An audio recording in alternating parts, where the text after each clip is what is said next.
Thiru M.K. Stalin ji, Dinesh Gundu Rao ji, K.S. Alagiri ji, Viramani ji, Vaiko ji, Tirumalavan ji,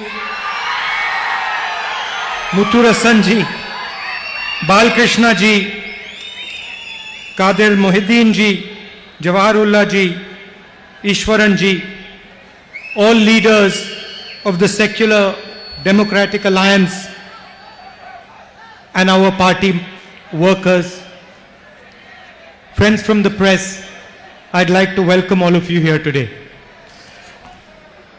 கழக தலைவர் தளபதி ஸ்டாலின் அவர்களே, திரு தினேஷ் குண்டுராவ் அவர்களே, திரு K.S. அழகிரி அவர்களே, ஆசிரியர் வீரமணி அவர்களே, திரு வைகோ அவர்களே,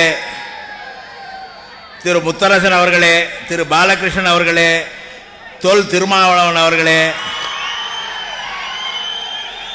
இங்கே திரளாக குழுமியுள்ள தோழர்களே, பத்திரிகையாளர்களே, உங்கள் அனைவரையும் நான் அன்புடன் வரவேற்கிறேன். It is a pleasure and an honor for me to be speaking here. உங்களிடம் இங்கே இந்த இடத்திலே இருப்பதிலே நான் மிகுந்த மகிழ்ச்சி அடைகிறேன். As I said in my speech in the morning, this is no longer a fight between political parties. நான் காலையிலே ஒரு நிகழ்ச்சியிலே சொன்னதை போல இது இரண்டு கட்சிகளுக்கு இடையேயான போர் அல்ல. We've seen many elections in Tamil Nadu. Those were all fights between political parties. This one is not a fight between political நாம் parties. தமிழகத்தில் பல தேர்தல்களை சந்தித்திருக்கிறோம். எல்லா தேர்தல்களுமே இரண்டு அரசியல் கட்சிகளுக்கு இடையேயான போராக இருந்திருக்கும். ஆனால் இந்த தேர்தல் என்பது இரண்டு அரசியல் கட்சிகளுக்கு இடையேயான போர் அல்ல. We are witnessing a full-scale attack on the Tamil language, Tamil culture, Tamil history. நாம் தமிழ் கலாச்சாரம், தமிழ் மொழி, தமிழ் வரலாற்றின் மீது ஒரு முழுமையான தாக்குதலை சந்தித்துக் கொண்டிருக்கிறோம். And I say in every single speech, if we are to say that Tamil Nadu is India, then we have to say in the same breath, India is Tamil Nadu.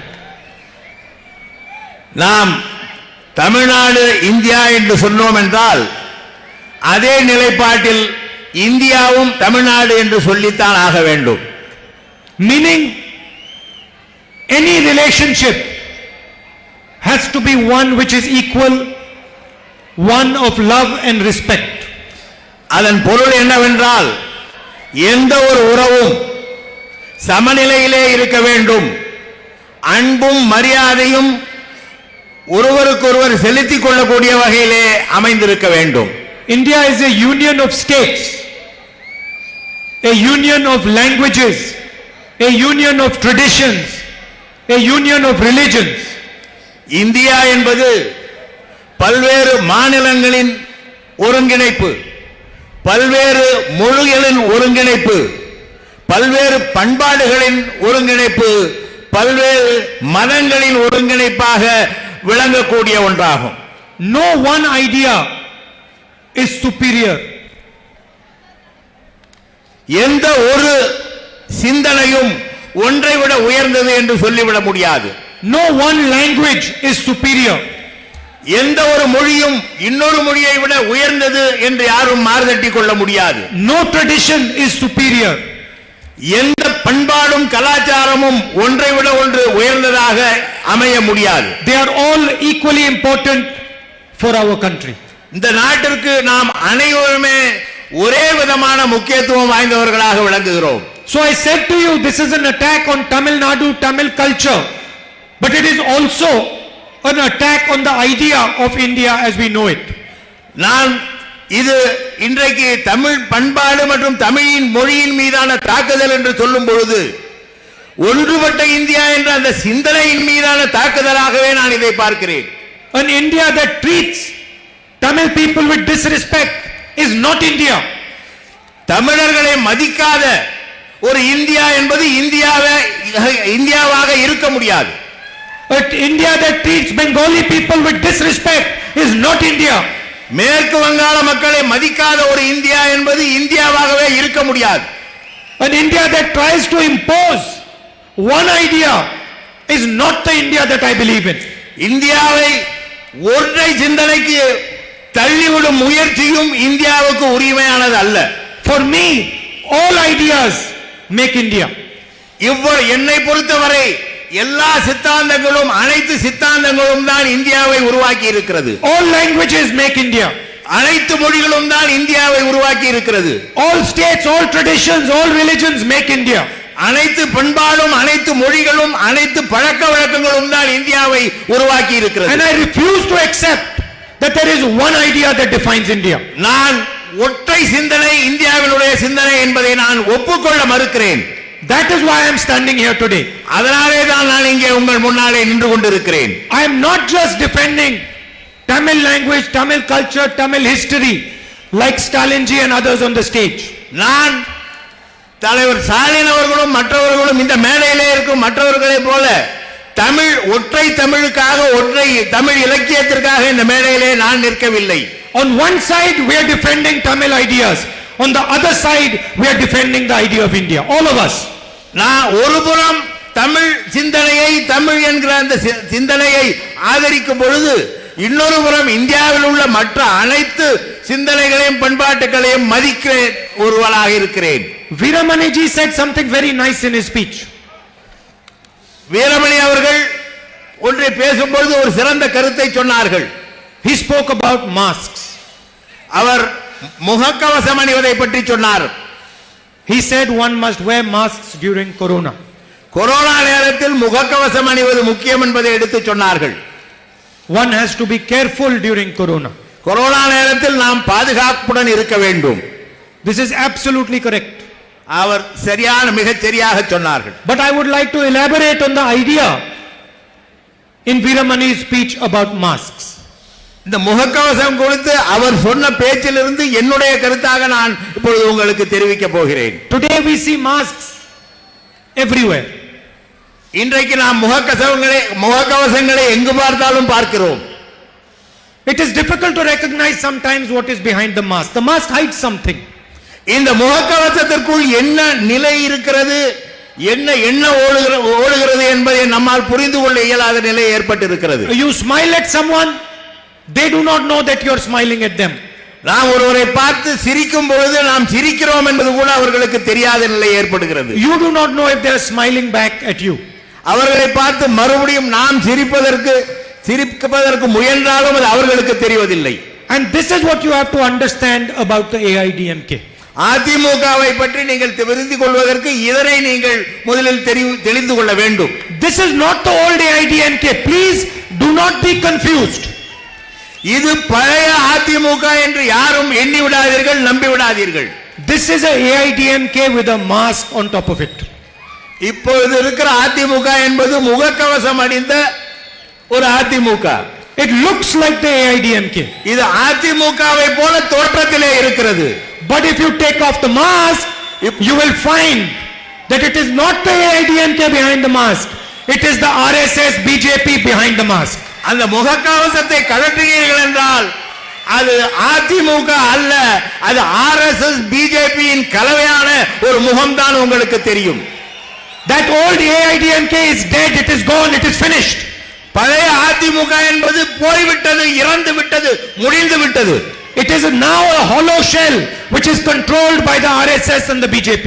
இப்பொழுது இருப்பது RSS BJP ஆல் இயக்கப்படுகிற ஒரு அமைப்பாக இருக்கிறது. And the people of Tamil Nadu have to be careful and have to understand what is behind this mask.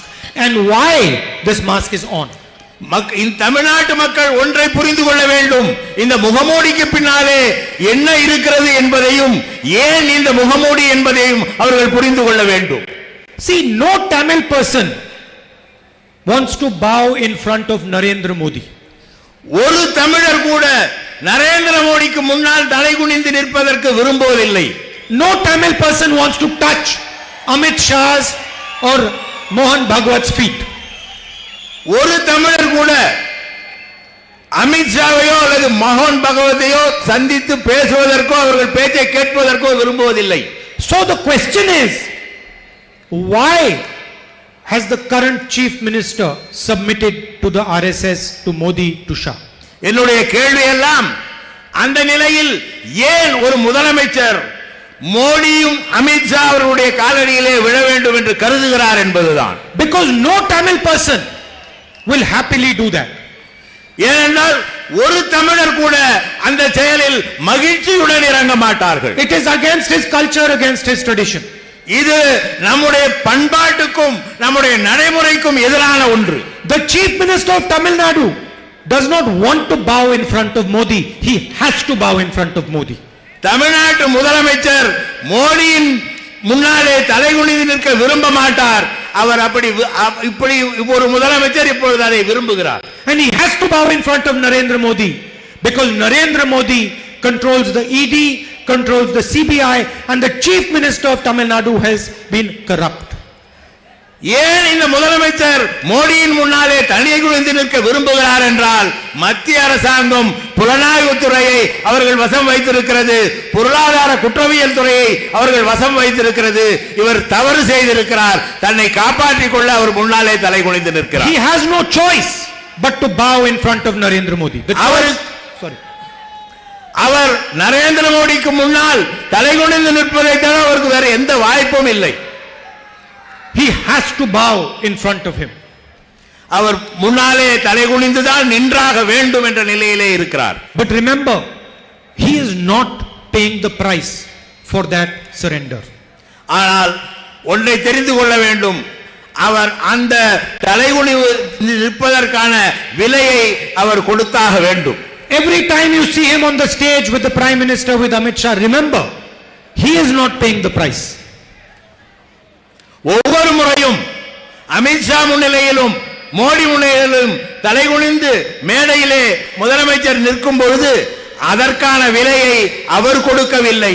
Every time he bows his head in front of them, remember, you are paying the price. அவர் ஒவ்வொரு முறையும் இவர்கள் முன்னாலே தலைகுனிந்து நிற்கும் பொழுது நினைவில் வைத்துக் கொள்ளுங்கள், நீங்கள் அதற்கான விலையை கொடுத்துக் கொண்டிருக்கிறீர்கள் பொதுமக்களே. And you are paying a huge price. நீங்கள் ஒரு மிக பெரிய விலையை, மிக அதிகமான விலையை கொடுக்கிறீர்கள். First of all, your beloved language, your beloved culture, your beloved history is under attack. முதலில் நீங்கள் கொடுக்கிற விலை உங்களுக்கு விருப்பமான உங்கள் உயர்ந்த தாய்மொழி, உங்களுடைய மிக உயர்ந்த பண்பாடு, உங்களுடைய மரபு வழியிலே வந்துகின்ற பழக்க வழக்கங்கள், இவற்றை நீங்கள் விலையாக கொடுக்கிறீர்கள். Your chief minister does not say anything. உங்கள் முதலமைச்சர் அதை சொல்வதில்லை. The man who was chosen to protect Tamil culture, Tamil language, Tamil history does not say anything. He keeps quiet. எந்த ஒரு மனிதன் தமிழ் பண்பாட்டையும் தமிழர் வரலாற்றையும் தமிழர் மொழியையும் காப்பாற்ற வேண்டிய பொறுப்பிலே இருக்கிறாரோ அவர் அதை பற்றி கவலைப்படுவதில்லை. Your biggest strength is small and medium businesses. உங்களுடைய மிகப்பெரிய வலிமை என்பது சிறு குறு தொழில்கள். You are the manufacturing capital of this country. இந்த நாட்டின் உற்பத்தி தலைநகராக விளங்குவது தமிழ்நாடு, அதற்கு உரிமையாளர்கள் நீங்கள். Cars that are driven across the country are made in Tamil Nadu. பல்வேறு பொருட்கள், சிறு குறு பொருட்கள், நாடு முழுவதற்கும் இன்றைக்கு விநியோகமாகும் பொருட்கள் தமிழ்நாட்டிலே உற்பத்தி ஆகிற பொருட்கள். The whole nation moves because you allow it to. இந்த நாடே நீங்கள் அனுமதித்த காரணத்தினாலே தான் இயங்கிக் கொண்டிருக்கிறது. When an ambulance carries a dying person to the hospital, Tamil Nadu allowed that person to go in the ambulance. You made the ambulance. ஒரு நோயாளி மரணப்படுக்கையிலே இருக்கிற நோயாளி மருத்துவமனைக்கு ஒரு ஆம்புலன்ஸ் வாகனத்திலே செல்கிறார் என்றால் அதற்கு அனுமதித்தது தமிழ்நாடு. காரணம், ஆம்புலன்ஸ் வாகனங்களை தயாரிப்பது Tamil Nadu. Demonetization, GST were both an attack on Tamil innovation, on Tamil manufacturing. GST வரியும் பணமதிப்பிழப்பும் இருபுறமான தாக்குதல்கள் தமிழ்நாட்டில் சிறு குறு தொழில்கள், தமிழ்நாட்டின் உற்பத்தியாளர்களுக்கு இழைக்கப்பட்ட மிகப்பெரிய தாக்குதல்கள். Millions of people in this state lost their livelihood, lost their economic future, lost their jobs. The chief minister did not say one word. லட்சக்கணக்கானவர்கள் தங்களுடைய வேலை வாய்ப்பை இழந்திருக்கிறார்கள், தங்களுடைய வாழ்க்கையை இழந்திருக்கிறார்கள் இந்த ஜிஎஸ்டி மற்றும் பணமதிப்பிழப்பு நடவடிக்கையால். He did not say to Narendra Modi, what have you done? இந்த முதலமைச்சர் நரேந்திர மோடியிடம் போய் நீங்கள் ஏன் இதை செய்தீர்கள் என்று கேட்க மாட்டார். Why have you wounded Tamil Nadu? ஏன் இப்படி தமிழ்நாட்டிற்கு ஒரு காயத்தை உண்டாக்கி இருக்கிறீர்கள் என்று கேட்க மாட்டார். 3 farm laws are passed. They are designed to steal from Indian farmers, from Tamil farmers. Nothing. Not a word. 3 விவசாய சட்டங்கள், இந்திய விவசாயிகளை வஞ்சிக்கக்கூடிய சட்டங்கள். இந்த சட்டங்களை ஏன் நிறைவேற்றி இருக்கிறீர்கள் என்று கேட்பதற்குரிய துணிச்சல், ஒரு வார்த்தை மத்திய அரசை கேட்பதற்குரிய துணிச்சல் இந்த தமிழ்நாடு அதிமுக அரசுக்கு இல்லை. An education policy that is designed to harm Tamil Nadu, not a word. ஒரு கல்விக் கொள்கை திட்டமிட்டு தமிழர்களின் கல்வி முறையை, தமிழர்களின் வாழ்வியல் முறையை அழிக்கக்கூடிய ஒரு கல்வி முறை இங்கே திணிக்கப்பட்டு வருகிறது. NEET exam, no firm resistance. NEET தேர்வு, தமிழர்களை வஞ்சிக்கக்கூடிய அந்த நீட் தேர்வுக்கு எதிராக ஒரு குரலை கூட இந்த முதலமைச்சர் எழுப்பவில்லை. He is the chief minister, but you can do anything you want to the Tamil people. Doesn't matter. ஒரு முதலமைச்சராக அவர் மத்திய அரசிடம் நீங்கள் எதை வேண்டுமானாலும் சொல்லிக் கொள்ளுங்கள், நான் அதை பற்றி கவலைப்படவில்லை என்று தெரிவித்து வருகிறார். He gives permission to Narendra Modi, Amit Shah to do whatever they want. Blank check. Narendra மோடியும் அமித் ஷா அவர்களும் எதை வேண்டுமானாலும் செய்து கொள்ளலாம் என்கிற அனுமதியை இந்த முதலமைச்சர் வழங்கி இருக்கிறார். They divide the country. They attack people. Not a word. அவர்கள் இந்த நாட்டை பிளவுபடுத்துகிறார்கள், இந்த நாட்டு மக்களை தாக்குகிறார்கள். ஆனால் எதிர்த்து கேட்கிற துணிவு இந்த முதலமைச்சருக்கு இல்லை. Now, I don't pretend to understand the Tamil people. நான் இந்த தமிழ் மொழியை புரிந்து கொள்வதாக நான் என்னை காட்டிக்கொள்ள விரும்பவில்லை. You have a tradition, a history. No one can understand you fully. உங்களுடைய வரலாறும் உங்களுடைய பண்பாடும் உங்களுக்கு நிகராக வேறு எவரும் இருக்க முடியாது என்பதை எனக்கு உணர்த்துகிறது. But I have an experience and I have a little understanding of your sentiments. எனக்குள்ள அந்த அடிப்படை மனநிலையில் உங்களுடைய அந்த எண்ண ஓட்டத்தை புரிந்து கொள்ளக்கூடிய இடத்திலே நான் இருக்கிறேன். So I can tell you one thing for sure. நான் உங்களிடம் உறுதியாக ஒன்றை சொல்ல விரும்புகிறேன். Without any doubt. சந்தேகமே இல்லாமல் I can tell you that you are not going to tolerate this attack on your history, on your tradition, on your language. என்னால் நீங்கள் உங்களுடைய மொழியின் மீது, உங்களுடைய வரலாற்றின் மீது, உங்களுடைய பண்பாட்டின் மீது தொடுக்கப்படும் இந்த போரை அனுமதிக்க மாட்டீர்கள் என்கிற நம்பிக்கை எனக்கு இருக்கிறது. And there is no need for an election. I can tell you with a guarantee, I can write it here and sign it for you, that Stalin is going to be the chief minister of this state. இங்கே ஒரு தேர்தலே தேவையில்லை. நான் உங்களை பார்த்து சொல்கிறேன், இந்த மாநிலத்தின் முதலமைச்சராக ஸ்டாலின் அவர்கள் பொறுப்பேற்க போகிறார் என்பதை தேர்தலை சந்திக்காமலே என்னால் சொல்ல முடியும். The decision already has been made. இது உண்மைதானே? இதுதான் இன்றைய நிலை. Now the election is a process that will ratify, formalize that decision. அந்த முடிவை, நீங்கள் எடுத்துள்ள முடிவை ஒப்புக்கொள்ளுகிற விதமாகத்தான் வரப்போகிற தேர்தல் அமையவிருக்கிறது. But the fight will not stop here. ஆனால் இந்த போர் இத்தோடு முடிந்து போக போவதில்லை.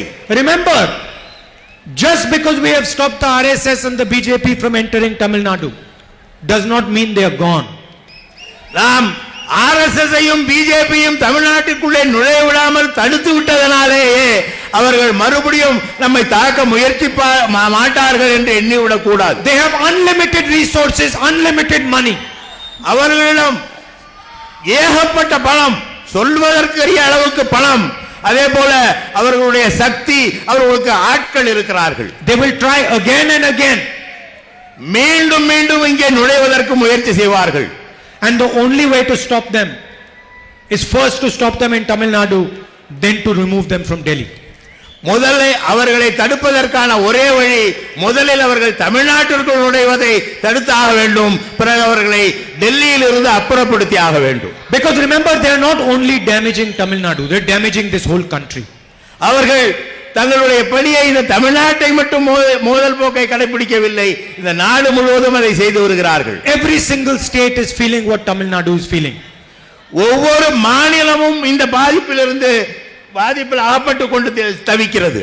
Democracy has been destroyed in this country. Institutions have been wiped out. ஜனநாயகம் அழிக்கப்பட்டு வருகிறது, அமைப்புகள் அழிக்கப்பட்டு வருகின்றன. And the idea is just to help a few friends of the Prime Minister. அதற்கெல்லாம் காரணம் அவர்களுடைய எண்ணம் என்னவென்றால் தங்களுடைய ஒரு சில நண்பர்களுக்கு உதவி செய்வது மட்டுமே அவர்களுடைய எண்ணமாக இருக்கிறது. So at the end it is only a matter of money for them. இறுதியிலே இது பணத்திற்கான ஒரு திட்டமாக, வெறும் பணத்தை சார்ந்த ஒரு திட்டமாகவே அமைந்திருக்கிறது. For us it is a matter of our history, of our language, of our culture, of our tradition and of our great nation. ஆனால் இதெல்லாம் அந்த சிலருக்கு பணம் சேர்வதற்காக நம்முடைய பண்பாட்டை, நம்முடைய மொழியை, நம்முடைய கலாச்சாரத்தை, நம்முடைய பழக்க வழக்கங்களை எல்லாம் விலை கூறும் நிலை ஏற்பட்டிருக்கிறது. And I am convinced that we are going to win both these fights. அவர்கள் அந்த இரண்டு போராட்டங்களிலும் வெல்லுவார்கள் என்ற நம்பிக்கை எனக்கு இல்லை.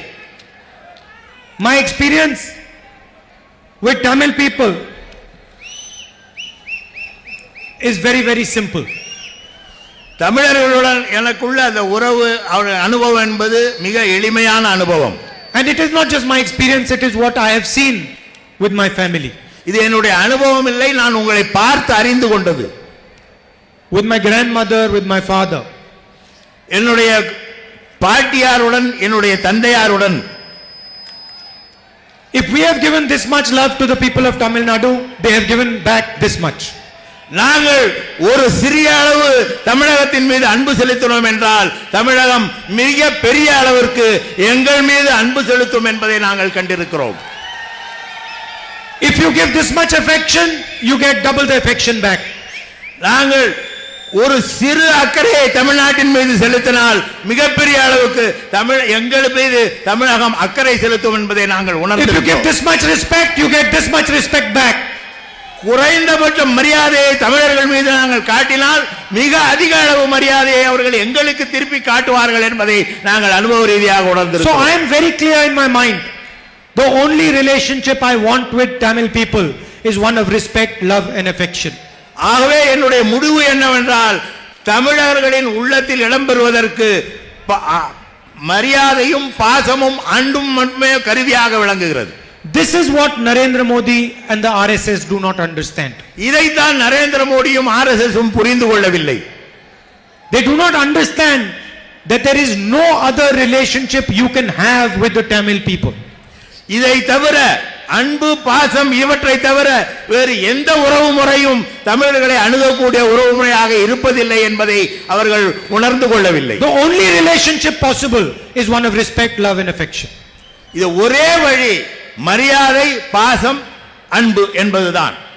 And it is their arrogance that does not allow them to understand this. அவர்களுடைய அந்த கோபம், ஆத்திரம் அவர்களை இந்த அணுகுமுறையை தடுக்கிறது. But they will be forced to understand after this election.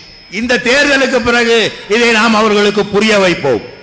I would like to thank all of you and the senior leaders on the stage for coming here. உங்கள் அனைவர் இங்கே உங்களுக்கும் இந்த மேடையிலே இருக்கிற அனைவருக்கும் நான் ஒரு கருத்தை சொல்ல விரும்புகிறேன். You've come from far away and so I would like to thank you for the journey that you have made. உங்களுக்கு நான் இங்கே எல்லாம் நான் விருதுரையிலிருந்து இங்கு வந்தாலும் என் மீது அன்பு செலுத்தி இங்கே வருகை தந்ததற்கு என்னுடைய நன்றியை தெரிவித்துக் கொள்கிறேன். Thank you, Nandri. நன்றி, வணக்கம்.